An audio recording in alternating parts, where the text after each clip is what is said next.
नमस्कार आप सभी का स्वागत है हमारी खास पेशकश जनता बोलेगी में, जहां हम जनता से जुड़ी समस्याओं को आप सबके सामने लेकर आते हैं और जनता की आवाज बनते हैं और देश की आवाम को और सरकार को उनसे उनकी जो चुनौतियों का वो सामना कर रहे हैं उनसे रूबरू कराते हैं। आज हम सदर थाना क्षेत्र में आगरा में खड़े हैं। ये ज्योति नगर कॉलोनी है और यहाँ पर जनता एक दो नहीं बल्कि तमाम समस्याओं से जूझ रही है, चाहे वो पानी की समस्या हो, बिजली की समस्या हो या फिर सड़कों की या फिर साफ सफाई की। यहाँ जनता एक एक छोटी छोटी चीजों को लेकर सरकार से, प्रशासन से गुहार लगा रही है, लेकिन अभी तक उनकी इन समस्याओं को ना सुना गया है, ना ही इस और ध्यान दिया गया है। और इसको लेकर यहाँ की जनता का क्या कहना है उन लोगों से हम जानते हैं। आप हमारे पीछे देख सकते हैं कि ये इतने सारे लोग ज्योति नगर के खड़े हैं और ये आज अपनी समस्याओं को बताने के लिए ही एकजुट हुए हैं। हम जानते हैं, सबसे पहले सर आपसे जानते हैं कि मुझे ये बताइए कि आपके ज्योति नगर में जो सबसे बड़ी समस्या है वो क्या है? मेरा नाम कमरुल हसन है। मैं ज्योति नगर वेलफेयर सोसाइटी का एक्स सेक्रेटरी हूँ और यहाँ पर सबसे प्रमुख समस्या जो है पानी की, पेयजल पानी की है। तो पानी हमें नहीं मिल रहा है। सन 18 से हम लगातार इस पर प्रयास कर रहे हैं और शासन के और केंद्र सरकार के और प्रशासन के लगातार आदेश हो रहे हैं, लेकिन उनकी अवहेलना की जा रही है संबंधित विभागों के द्वारा। जैसा कि हम यहाँ आए और आप लोगों के द्वारा हमें बताया भी गया कि आप लोगों ने प्रशासन को कुछ नोटिस भेजे, कुछ अपील भी लगाई, उसका क्या हुआ और कितनी बार ऐसा किया गया आप लोगों की तरफ से? मेरे द्वारा 28 बार ऐसा 29 बार ऐसा किया जा चुका है और मैं बराबर माननीय मंडलायुक्त महोदय, माननीय जिलाधिकारी महोदय, माननीय नगर आयुक्त महोदय, माननीय मुख्य अभियंता आगरा क्षेत्र जल निगम से लगातार संपर्क में हैं और कांटेक्ट कर रहे हैं, लेकिन हमें सिर्फ आश्वासन के अलावा कुछ नहीं मिलता है और हमें लॉलीपॉप दिखाया जा रहा है और हम लगातार 9 साल से इस समस्या से जूझ रहे हैं। पानी जैसे कि एक हमारी बुनियादी सुविधा, इंसान की सबसे बड़ी जरूरत है पानी, और यहाँ जैसा कि अभी बताया गया है कि पानी पूरी तरह खारा आ रहा है, तो क्या इस तरीके से इसकी वजह से आप लोगों को शारीरिक रूप से भी किसी समस्या का सामना करना पड़ता है या और कोई कौन कौन सी परेशानियां पानी की खराबी की वजह से या पानी अच्छा ना होने की वजह से आपको करनी पड़े? शारीरिक अक्षमता जैसे घुटनों में दर्द, बालों का झड़ना, त्वचा खराब होना शामिल है। देखिए, उन्होंने बताया कि यहाँ पे पानी इतना खारा है कि लोग सिर्फ ना पीना ही नहीं बल्कि उनको स्किन संबंधी समस्याएं और शरीर में अन्य बीमारियां या बोन संबंधी समस्याएं पानी खराब होने की वजह से जो पैदा हो रही है और उसका सामना यहाँ की जनता को करना पड़ा। हमारे साथ और भी लोग जुड़े हैं। सर मुझे आप ये बताएं कि पानी की समस्या के बारे में उन्होंने बताया, जैसा कि हम देख सकते हैं यहाँ साफ सफाई भी बिल्कुल ना के बराबर है। इसको लेके आप क्या कहेंगे? क्या यहाँ नगर निगम की टीम नहीं आती, यहाँ सफाई का कार्य नहीं किया जाता? मैम बहुत रेयरली आती है टीम, कभी कभार महीने में 1 या 2 बार आते हैं लोग सफाई करने के लिए। उसके अलावा कभी कोई त्योहार होता है, दिवाली है, होली है, ईद है, तब कोई शख्स मिल जाता है देखने के लिए सफाई करता हुआ। उसके अलावा बहुत ही रेयरली लोग आते हैं सफाई करने के लिए। गंदगी भी काफी रहती है, बच्चे खेलते हैं बाहर तो खेल भी नहीं पाते हैं बदबू के मारे। तो हमारी गुजारिश है कि प्रशासन से कि नगर निगम की टीम को यहाँ पर नियुक्त करके रोजाना डेली बेसिस पर सफाई की जाए। जैसा कि हमारे सरकार, देश की सरकार की तरफ से एक अभियान चलाया जा रहा है, स्वच्छ भारत अभियान। उसके तहत तो जगह जगह पे नगर निगम की गाड़ियां पहुंचती हैं, कूड़ा कलेक्शन के सेंटर बनाए गए और कूड़ा कलेक्शन के लिए गाड़ी भी पहुंचती है। तो क्या ऐसी मूलभूत सुविधा भी यहाँ के लोगों को नहीं मिल पा रही है? मैम नहीं मिल पा रही है, वो रेगुलर बेसिस पे नहीं आते हैं। मैंने वही आपसे भी कहा है कि वो रेगुलर बेसिस पे रोजाना आए, एवरीडे आए, कलेक्शन करें, साफ सफाई देखें। और जैसे कि मच्छर वगैरह भी पैदा होते हैं, डेंगू भी, बारिश आने वाली है, थोड़े बहुत दिन बाद दवाई छिड़कने वाले लोग भी, मैं समझता हूँ कभी 2 या 3 महीने में एक गाड़ी आ जाती है तो आ जाती है, उसके अलावा वो भी कोई नहीं आता है। अरे बिल्कुल नहीं। देखिए, यहाँ के लोगों के लिए सफाई भी एक चुनौती की बराबर है, सफाई कराना। तो अगर यहाँ पे सफाई की गाड़ी नहीं आती है, सर आप ये बताएं, तो फिर यहाँ की व्यवस्थाओं को किस तरीके से मेंटेन किया जाता है? बस ऐसी चल रही है व्यवस्था। सफाई वालों को कहो तो सफाई नहीं करते बिल्कुल भी। तो यहाँ अगर सफाई करानी होती है तो क्या आप लोग चंदा इकट्ठा करते हैं या आप लोग प्राइवेट कर्मियों को हायर करते हैं? किस तरीके से कार्य? प्राइवेट कर्मियों को हायर करते हैं मैडम। देखिए, यहाँ पे मतलब एक छोटी सी सफाई की जो हमारी ये भी हम कह सकते हैं कि ये बुनियादी सुविधा है और इसके लिए सरकार की तरफ से तमाम तरीके के अभियान चलाए जा रहे हैं। उसके बाद भी यहाँ के लोगों को प्राइवेट कर्मियों को हायर करके या चंदा इकट्ठा करके सफाई कर्मियों को यहाँ बुलाना पड़ रहा है और सफाई करानी पड़ती है शहर में। सर ये बताइए कि यहाँ पे पानी की, जैसे कि अभी पीछे सर ने हमें बताया कि पानी यहाँ पे बहुत खराब है, तो फिर आप लोग अपने घरों में पानी की व्यवस्था किस तरीके से करते हैं? समस्या लगा चाहिए, लेकिन 7 से कम लेवल है पानी की, बाहर से पानी लाना पड़ता है। हालत बहुत खराब है, लोग मकान बेचने के लिए पलायन कर रहे हैं। तो देखिए पानी की वजह से यहाँ लोग पलायन के लिए भी मजबूर है। सर मैं फिर आपसे पानी के लिए सवाल करूंगी, क्योंकि पानी की जरूरत तो हर किसी को है, चाहे पीने के पानी की जरूरत हो, कपड़े धोने के लिए, बर्तन धोने के लिए, हर छोटी छोटी चीज के लिए हमें पानी की जरूरत है। तो वो पानी का अरेंजमेंट या किस तरीके से, क्या यहाँ वाटर टैंक्स आते हैं या फिर आप लोग पानी खरीद कर लाते हैं या कोई अन्य इंतजाम आप लोगों की तरफ से किए गए हैं? नहीं, यहाँ पे पानी का टैंकर कोई नहीं आता। अपने निजी पैसों से एक कमर लगाई हुई है, जिससे 15-16 अगर पानी भरते हैं, उसमें भी खारा पानी आता है, जिससे शरीर की मतलब त्वचा खराब होती है, बच्चे परेशान होते हैं, बच्चों को बुखार सर्दी लगी ही रहती है। और खारा पानी, सर ने भी बताया कि खारा पानी आता है और खारा पानी पीने लायक तो नहीं होता, तो फिर पीने के पानी के लिए आप लोगों की तरफ से क्या किया जाता है? पीने के पानी का हम लोग बोतल खरीदते हैं, तो पेमेंट देना पड़ता है पेमेंट। और पानी के अलावा भी जो नहाने के लिए, कपड़े धोने के लिए जो पानी की समस्या है, वो हम लोग समर हर आदमी नहीं लगा सकता है। आज समर भी कोई लगाता है, 1.5 लाख 2 लाख रुपए खर्चा आ रहा है उसमें, तो आदमी हम लोग बाहर से भी टैंकर मंगाते हैं, जो 700 रुपए 800 रुपए का टैंकर का पानी का पेमेंट करना पड़ता है हम लोगों को। सबसे बड़ी समस्या ये है कि 35 साल 40 साल पुरानी ये कॉलोनी हो चुकी है। इतनी हम लोग कोशिश करने के बावजूद एडमिनिस्ट्रेशन को लिखने लेटर, मुख्यमंत्री, प्राइम मिनिस्टर, राष्ट्रपति सबको, और वहाँ से आदेश होते हैं कि हाँ छानबीन की जाए, मालूम किया जाए, पता लगाया जाए, और यहाँ पर अधिकारी लोग सुनते नहीं है, कोई काम नहीं हो रहा है। सिर्फ 35-40 साल एक बहुत बड़ा समय होता है। 35-40 साल से लगातार टैंकर मंगाए जाएं या समर भी जैसा कि पानी खा रहा है तो वो भी एक समय पे आके काम करना बंद कर देते हैं, तो फिर इन सब समस्याओं को लेकर आप लोग यहाँ पे किस तरीके से अपना जीवन व्यतीत कर रहे हैं? हम लोगों का जीवन यहाँ नरक हो गया है, और जैसे जैसे गर्मी आ रही है और ज़्यादा समस्याएं बढ़ती जाएंगी, क्योंकि चलो सर्दी में तो एक पानी की खपत थोड़ा कम होती है, गर्मी आ जाती है तो गर्मी में खपत बहुत ज़्यादा बढ़ जाती है, तो आदमी को वाटर लेवल डाउन हो जाता है, तो मजबूरन क्या करना पड़ता है कि फिर बाहर से टैंकर मंगाओ, चंदा करके मंगाना पड़ता है, बगैर पैसे का कोई काम नहीं होता यहाँ पर। तो अगर हम पानी जैसी जो सुविधा है इसके लिए बात करें, तो एक अमूमन एक परिवार पर पानी का कितना खर्च का बोझ पड़ रहा है? अमूमन अगर आप मान के चलिए, कम से कम हम एक टैंकर मंगाते हैं, 2 लोग मिलकर भी मंगाते हैं, तो 350 रुपये रोज का हो गया। देखिए 350 रुपए रोज, जो कि एक बहुत बड़ा अमाउंट है एक नॉर्मल मिडिल क्लास फैमिली के लिए या लोअर मिडिल क्लास फैमिली के लिए, और 350 रुपए जैसा बड़ा अमाउंट उन्हें सिर्फ पानी पे खर्च करना पड़ रहा है। पानी के अलावा भी तमाम ऐसी चीजें हैं जिनके लिए उन्हें जरूरत है पैसों की, तो अगर वो सारा अपना खर्चा बजट जो पानी पे लगा देंगे, तो ये एक बहुत सोचने वाला विषय है कि बाकी की चीजों के लिए वो किस तरीके से अपना जीवन यापन करेंगे या अपने बजट उनका वो कहाँ तक लेकर जाएंगे।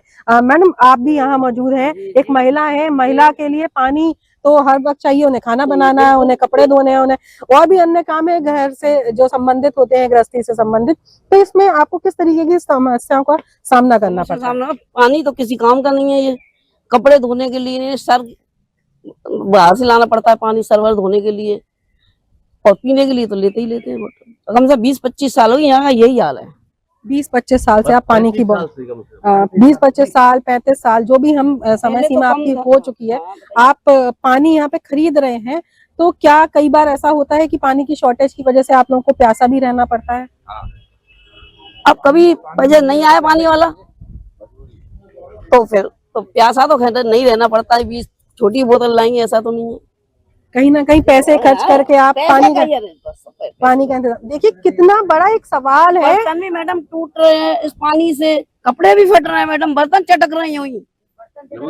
आप पानी के खराब होने की स्थिति इसी बात से अंदाजा लगा सकते हैं कि बर्तन चटक जा रहे हैं। स्टील का बर्तन जिसे कहा जाता है कि वो कई पीढ़ियों तक चलता है, वो यहाँ पे चटक जा रहा है इस पानी से, और लोगों के शरीर खराब हो रहे हैं, लोगों को तमाम तरीके की बीमारियां लग रही हैं, लेकिन उसके बावजूद प्रशासन जागने को तैयार नहीं है और लोगों की जो परेशानी है उसको नहीं सुना जा रहा, और उनको फिर भी अतः मजबूर होकर पानी को बाहर से अरेंज करना पड़ रहा है, और इसमें बहुत बड़ा एक अमाउंट उनकी जो बजट का है वो खर्च करना पड़ रहा है। सर एक बार हम दोबारा आपके पास आ रहे हैं, मुझे ये और थोड़ा सा बताइए कि आप लोग शिकायत करने गए, जब प्रशासनिक अधिकारियों से आप मिलते हैं तो उनका जवाब आपको लेकर क्या होता है? उनका सिर्फ जवाब ये होता है कि साहब हम देख रहे हैं, हम लिखवा रहे हैं, करवाते हैं, बस इसके अलावा कोई जवाब नहीं है। होता कुछ नहीं है, पूरा आश्वासन मिलता है, लेकिन बस तसल्ली दे देते हैं। हम 40 साल ना कहें, हम 20 साल भी अगर इसको मानते हैं तो 20 साल एक बहुत बड़ा समय होता है। क्या कोई चेक करने नहीं आया, या उनकी तरफ से आगरा में मैं आपको बताऊं कि एक गंगा जल प्रोजेक्ट बहुत बड़ा अभियान चल रहा है, जगह जगह रोड खोदे जा रहे हैं कि यहाँ पे गंगा जल की लाइन डल रही है, यहाँ पे सीवर की सुविधा दी जा रही है, तो क्या उसका कोई रुख आप लोगों की कॉलोनी की ओर आता आपको नहीं नजर आ रहा? नहीं, वो सर्वे करने आए हैं, बहुत पहले आए हैं, देख गए, चले गए हैं। जल निगम कहता है कि जल कल करेगा, जल कल कहता है कि जल निगम करेगा, वो एक दूसरे में टालते रहते हैं। अगर नगर आयुक्त साहब ने भी बहुत प्रयास किया है और उन्होंने कहा, हमने भी गवर्नमेंट से बात की है, अब जो है कमिश्नर साहब भी प्रयास कर रहे हैं, डीएम साहब से भी मिले हैं तो उन्होंने भी कहा कि हम भी प्रयास करेंगे। हमने ये सब बहुत बड़ी जटिल समस्या है हम लोगों के सामने। वाटर लेवल डाउन हो चुका है, सबमर्सिबल फेल हो चुके हैं मोस्टली ज्योति नगर के, इस वजह से सारी दिक्कत आ रही है। हम लोग पानी खर्चे के लिए खरीदते हैं, पीने के लिए भी खरीदते हैं, और ज़रूरत पड़ती है तो नहाने धोने के लिए भी खरीदते हैं, क्योंकि पानी के बिना तो कुछ हो नहीं सकता। और जबकि हमारा मौलिक अधिकार है, जिससे कि हमें वंचित किया जा रहा है सरकार द्वारा, और झूठे आश्वासन दिए जा रहे हैं कि हम जो है जनता को पानी मुहैया करा रहे हैं, पेयजल मुहैया करा रहे हैं, लेकिन सिर्फ हवाई फायरिंग हो रही है। अखबारों में, न्यूज में आ रहा है, धरातल पर कोई काम नहीं नजर आ रहा है। आपने प्रशासनिक अधिकारियों को तो दिया ही दिया, और आप लोगों ने बताया, अपने जो कंप्लेन लेटर्स भी दिखाए, मुख्यमंत्री के अलावा प्रधानमंत्री और राज्यपाल और यहाँ तक कि हमारे प्रेसिडेंट को भी आपने लेटर भेजा, लेकिन उसके बाद भी क्या वहाँ इतनी उच्च स्तर पे आप लोगों की शिकायतें होने के बाद भी इस मामले को संज्ञान में नहीं लिया गया? संज्ञान में नहीं लिया जा रहा है इसको, और सिर्फ वहाँ से सिर्फ आदेश आते हैं, उन आदेशों को रद्दी को टोकरी में डाल दिया जाता है, और ये कहा जाता है कि जो है हम इन पे कार्रवाई कर रहे हैं। बार बार वहाँ से सेंट्रल से ऑर्डर्स आते हैं, और मुख्यमंत्री के यहाँ से भी ऑर्डर्स आते हैं। सन 2018 से लगातार मुख्यमंत्री कार्यालय से आदेश जारी किए जा रहे हैं इस संबंध में, परंतु धरातल पर हमें कोई रिलीफ नहीं मिल रहा है पानी के संबंध में। और यहाँ की नालियाँ, खरंजे सारे सब खराब पड़े हुए हैं, जो 25-30 साल पहले बने थे। ये सरकार कुछ सुनने को तैयार नहीं है, ना कराने के लिए तैयार है। सब जनता परेशान है, हम लोग यहाँ परेशान हैं। सफाई व्यवस्था भी अच्छी नहीं है, सफाई कर्मी भी बहुत कम आते हैं और काम नहीं करते हैं, टालाटूली करते हैं, बहानेबाजी करके भाग जाते हैं। तो जैसे कि अभी आपने बताया नाली खड़ंजे खराब है, नाली खड़ंजे बनाने के लिए आप लोगों की तरफ से क्या कोशिश की जाती है? शिकायत करने पे तो नहीं सुना जाता, ऐसे माहौल में ये होता है कि लोग खुद ही इकट्ठा होकर आगे आते हैं, तो क्या आप लोगों ने भी इसमें बनवाने में अपनी तरफ से कोई सहयोग दिया, या आप लोगों की तरफ से क्या किया गया? देखिए, यहाँ ज्योति नगर में जैसे कि कहा 40 साल और या 35 साल या 20 साल काफी टाइम से हम रह रहे हैं, बचपन में हमारा बुढ़ापा आ गया है ना, अभी तक कुछ तो हो नहीं पा रहा है। सरकार से, माननीय मुख्यमंत्री जी से निवेदन है कि ये हम लोगों के लिए जो परेशानियां आ रही हैं, परेशानियों को हल करें और दूर करें इस परेशानियों को। यही मेरा निवेदन है मुख्यमंत्री जी से। देखिए, जनता आग्रह कर रही है मुख्यमंत्री से कि उनकी समस्याओं का समाधान किया जाए, उनकी समस्याओं को सुना जाए, क्योंकि ये एक बुनियादी समस्या है। कपड़ा, रोटी और मकान, अगर ये व्यवस्था सही नहीं होगी तो जनता कहाँ जाएगी? लेकिन ये समस्या भी ज्योति नगर के कॉलोनी के जो लोग हैं उन लोगों की नहीं सुनी जा रही है। मैडम, आप बताइए कि आप घर में काम करती हैं, पानी की समस्या आती है, किस तरीके से आप उसको फेस करती हैं? किस तरीके से आप पूरा सामंजस्य बिठाती हैं कि घर में पानी की किल्लत ना हो? मैं थोड़ा बोल रही हूँ, ज्यादा तो बोलना नहीं आता है, लेकिन हम कह रहे हैं यही समझ लो, आप लोग जब बर्तन चटक रहे हैं तो शरीर का क्या होगा, कपड़े को क्या होगा? बड़ा सवाल है कि जब बर्तन चटक जा रहे हैं तो एक इंसान के शरीर का क्या होगा, वो किस तरीके से इस पूरे क्राइसिस को सरवाइव करेंगे। सर, आप यहाँ मौजूद हैं, आप यहाँ के रहने वाले हैं, और जनता की, यहाँ की, आप लोगों की अपनी समस्याओं से आप बहुत हद तक इनको जानते हैं, और क्या आप एक अपील अगर हम प्रशासन से करने के लिए कहें तो आप क्या करना चाहेंगे? मैडम, मैंने बहुत बार कंप्लेंट करी है। मैं हर महीने जन सुनवाई केंद्र पर कंप्लेंट डालता हूँ ऑनलाइन, और मैं 2-3 साल से कंप्लेंट डालता आ रहा हूँ, लेकिन अभी तक कुछ नहीं हो पाया है। उस वहाँ से रिप्लाई ये आता है कि ये समस्या हमारे विभाग में नहीं आती है, इसको रद्द कर दिया जाता है। ऑनलाइन समस्या के डालना ठीक है, मैं समझ सकती हूँ कि ऑनलाइन समस्या आपने डाली, उसका समाधान नहीं हुआ। क्या आपने खुद जाकर इस समस्या को सुनवाने का, उनके सामने रखने का प्रयास किया? मैं 15-20 बार गया हूँ मैं उनके पास, वो कहते हैं काम हो जाएगा, लेकिन नहीं हो रहा है।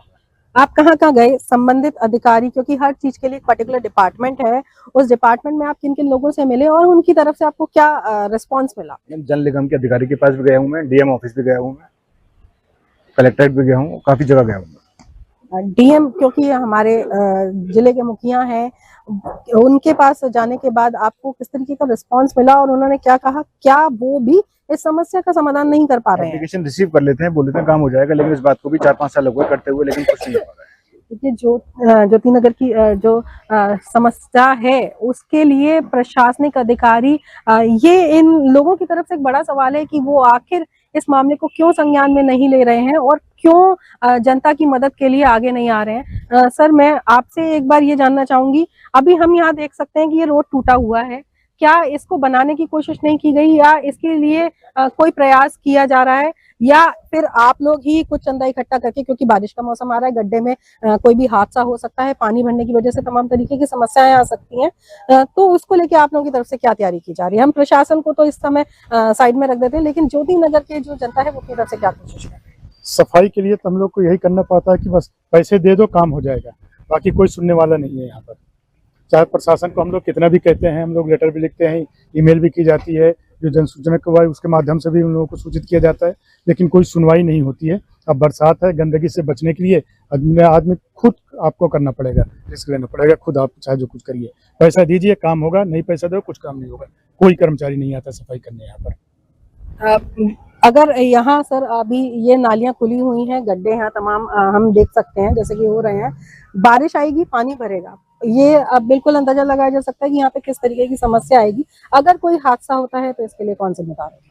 जाहिर सी बात है मैम, ये तो प्रशासन का काम है, प्रशासन ही जिम्मेदार होगा। जब यहाँ पर बारिश आती है, पानी जब भर जाता है, ये पूरा एरिया, इसके अलावा बाहर का एरिया जितना भी एरिया है, ऐसा लगता है इसको नदी चल रही है, गाड़ियां पूरी डूब जाती हैं, बच्चे स्कूल नहीं जा पाते हैं, हर सब्जी वाले नहीं आ पाते हैं, इतनी ज्यादा परेशानी हो जाती है उस वक्त में, खास तौर से कि निकलना मुश्किल हो जाता है। मच्छर, गंदगी, बदबू, पानी, जल भराव सब तरफ, मतलब अर्थव्यवस्था पूरी गड़बड़ हो जाती है।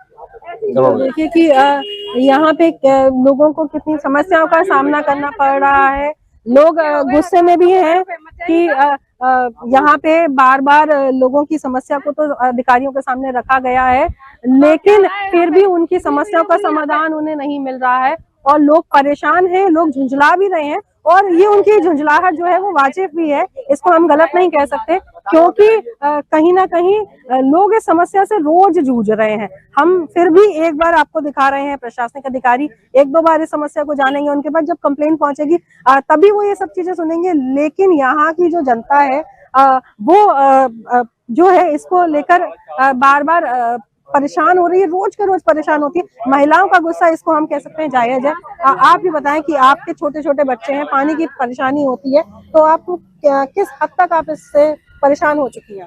बहुत परेशान रहते हैं, खारा पानी है बहुत, सिर के बाल भी झड़ जाते हैं और छोटे छोटे बच्चों को भी परेशानी होती है। तो आप छोटे बच्चों के लिए पानी यही पानी पीते हैं या बाहर से पानी का इंतजाम करते हैं? पैसों से पानी मंगाना पड़ता है, बोतल निरवानी पड़ती है पैसों से।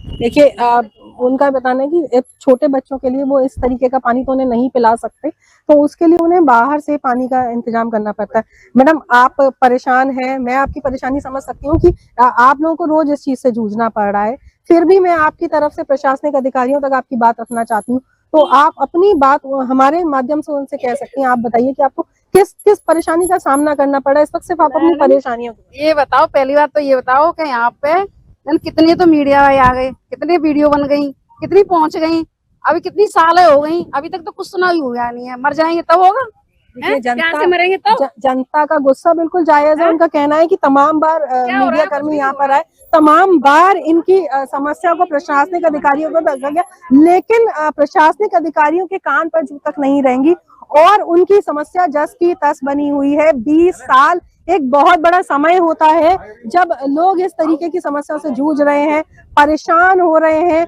अपनी समस्याओं को लोग सामने रख रहे हैं, लेकिन उनकी समस्या का उन्हें कोई समाधान नहीं मिल रहा है। सर, एक आखिरी सवाल मैं आपसे एक बार फिर करना चाहूंगी, जाने से पहले आप मुझे बस एक बार ये बताइए कि अगर अभी भी आप लोगों की समस्या जब सरकार के सामने, प्रशासनिक अधिकारियों के सामने रखी जाएगी और इसका समाधान नहीं मिलता है, तो अब आपके ज्योति नगर की वासियों की तरफ से आप क्या बड़ा स्टेप उठाएंगे?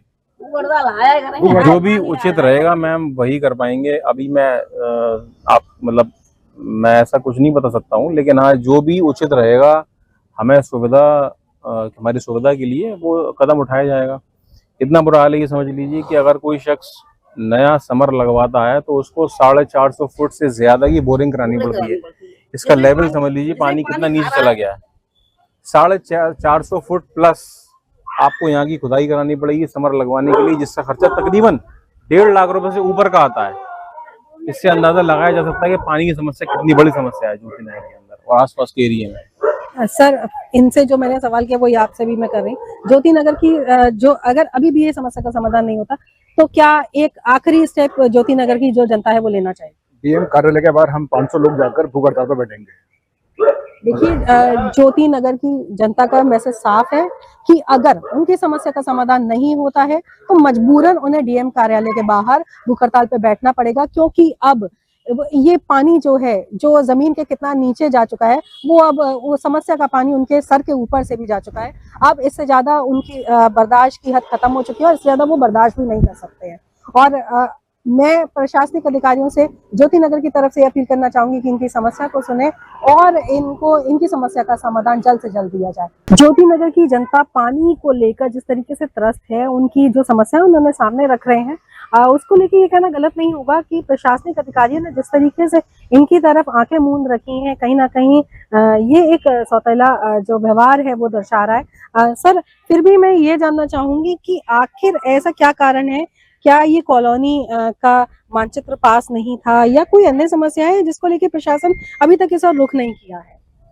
मानचित्र पास होने का, अनुमोदित होने का तो कोई प्रश्न ही नहीं उठता, क्योंकि सब नगर निगम की सीमा के अंतर्गत आता है और पानी हमारा मौलिक अधिकार है। पानी हमारा मौलिक अधिकार है, जैसे तो चाहे वो अनअप्रूव्ड कॉलोनी हो चाहे अप्रूव्ड कॉलोनी हो, पानी तो हमें मिलना ही चाहिए, क्योंकि पानी बिना तो हमारा जीवन ही व्यर्थ है, बेकार है। सवेरा ही हर व्यक्ति का पानी से होता है। सर, पानी की हम बात करें, क्योंकि यहाँ पानी एक मुख्य समस्या है। खारा पानी आ रहा है लगभग 450 से 500 फीट, जैसा कि आप लोगों ने बताया कि खुदाई करने के बाद समरसेबल के पंप में पानी आना शुरू होता है।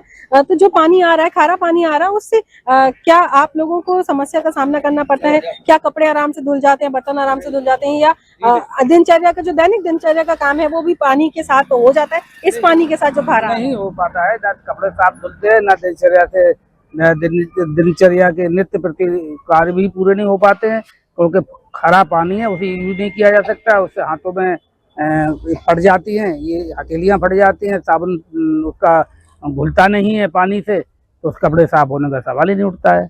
और दूसरी बात यह है कि जो है 450-500 फीट हमारा जो वाटर लेवल डाउन चला गया है, और उसका भी कोई एग्जैक्ट टाइम नहीं है कि वो कब तक चलेगा और किस दिन फेल हो जाएगा। वो ये हम नहीं कह सकते कि कब तक वो चलेगा और कब फेल हो जाएगा, क्योंकि day by day water level down होता जाता है। अब गर्मियाँ आ गई हैं, समर सीजन स्टार्ट हो गया है, तो पानी का लेवल और डाउन होता चला जाएगा। तो मोस्टली बहुत मतलब सीरियस प्रॉब्लम है हम लोगों के सामने। तो और प्रशासन और शासन और केंद्र सरकार इसको कोई ध्यान नहीं दे रही है।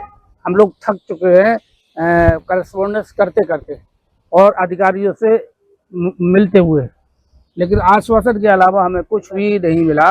सिर्फ कागजी घोड़े दौड़ाए जा रहे हैं और कागज पर काम चल रहा है। तो देखिए, जैसा सबका कहना है कि सिर्फ कागजी घोड़े दौड़ाए जा रहे हैं, कागज पर काम चल रहा है। पानी का लेवल है जो वो बहुत डाउन हो चुका है।